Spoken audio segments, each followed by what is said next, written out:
Awesome. Congratulations on the show. Oh, thank you so much. I spoke to your lovely ladies just a little while ago, and They are great, right? You spoke to both of them? Yeah, very excited to get the show out there.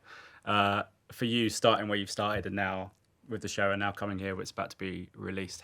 Where's your head at right now? It's about to be released. It's really, this moment's really weird. It's exciting and terrifying because you've built it with a group of people who love it and know it inside out, and then you go into the edit, you take it apart and you build it back up. Then you start to show it to audiences and they tell you really what it is properly. And then when it goes out on the platform, a whole different conversation suddenly happens. So that happens on Thursday. So we'll find out after that, I guess. Yeah, for you as kind of the writer and one of the producers on this, when it goes onto something like streaming and you put out 5 episodes all at once, where's the decision making in terms of doing all 5 at once versus going back to a traditional thing of 1 a week, or because there's some shows that do it on streaming and some that don't. This show was always built for me from the get-go. This was something where I was like, I would love people to binge this. I would love people to feel like they couldn't stop, because there's a sort of there's an adrenaline that comes into the writing when you're like, okay, there's a hook. Maybe they make a cup of tea, maybe they come back. And I think it makes everything just feel so propulsive and dynamic. So yeah, my dream was always that it would drop and people might try and do it all in one night, or that's the fun of it, I think. Yeah, and also you've done 5 episodes, which is a little bit shorter than some of the shows that we've got there. I mean, one of the big ones that's come out recently is Department Q, which was I think 8 or 9 and stuff like that.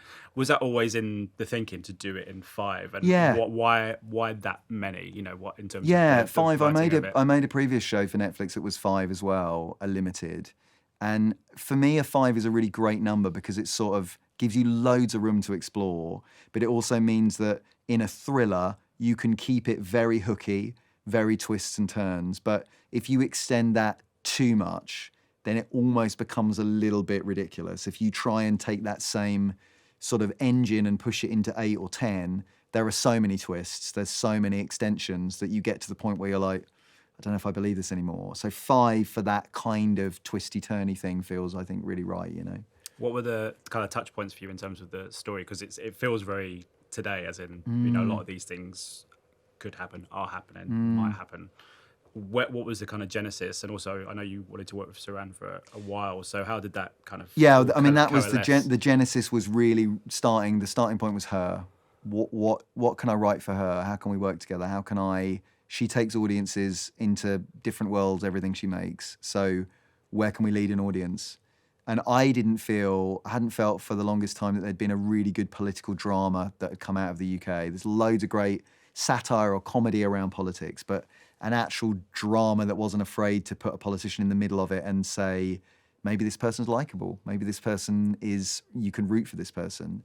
I knew we'd get that with Suranne. I knew you'd be able to take an audience behind the door of number 10, up into the flat, into a situation room, into a summit. They'd go anywhere with her. They'd see the different qualities of leadership as well.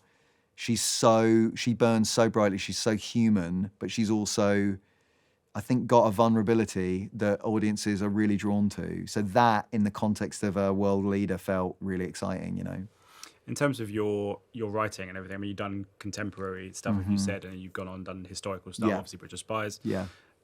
Where did this sit in terms of your wheelhouse and your toolkit as a writer? Because it's a little bit of, there's the political side of things, but also the modern day stuff. So I just wonder for you, how did this test you more than other things have tested you? Yeah, I mean, to be honest, when I approached it, I saw it really as, it's a political thriller, but with a small p. It's a thriller. It's an engine. It needs to take you on a ride.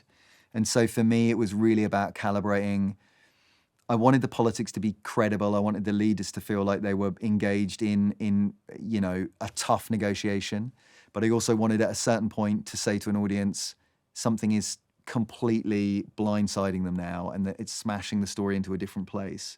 And so the show had to work on those 2 levels. So I hadn't really thought about it. Maybe it does draw a little bit on stuff I've done previously, but my commitment to the sort of thrill ride was so crystallized from early on that it was just like, how do I put these 2 women through the toughest possible journey, of their life, I guess. How did you settle on Julie Delpy? Because she's done some, again, like Suranne, done some incredible work, and people know her for, obviously, the Before trilogy is timeless for a lot of people. What made her the perfect person? Because she was saying it's something a little bit different to what she's Yeah. kind of used to. Well, I didn't realise this. When we started to speak, she said, look, I've never done this genre before. I've never done this kind of, this sort of political thriller, which I loved. So she was coming at it with a completely fresh take.